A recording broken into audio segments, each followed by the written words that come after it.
Hey everybody, it's T Shoni. So today on episode 2 of listening to the Old Testament while living in the New Testament. So now I am currently in Numbers. Yes, I finally finished Leviticus. So I'm in Numbers. I'm actually in Numbers chapter 16. I just finished it.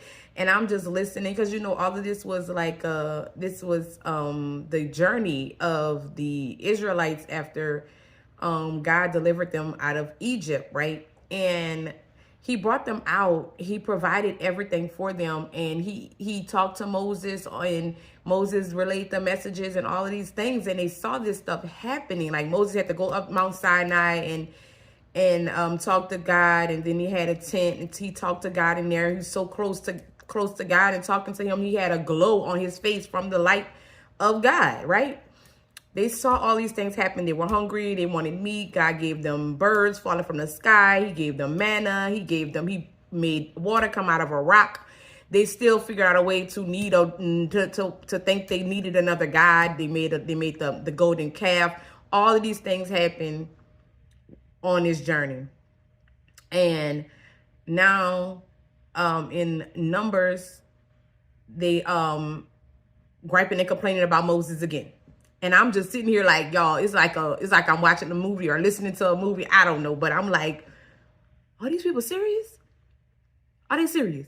Like, I don't know if common sense was a thing back in the day, like in the Old Testament, because when you see these things happening in your face and you still doubting God, come on now, come on. And they doubted God so much till he just opened up the earth and took them out. They challenged Moses. First of all, you gonna challenge Moses, the person God is talking to face to face, like he talks to Moses, and then Moses bring it to Aaron. Moses was the holy one, able to go to God and get all this information. And y'all thinking, oh, he can't only talk to you, and this is, and I'm gonna do what I want to do, and they're gonna go light incense, and they know good and well that Aaron and his sons are the only ones supposed to go light incense.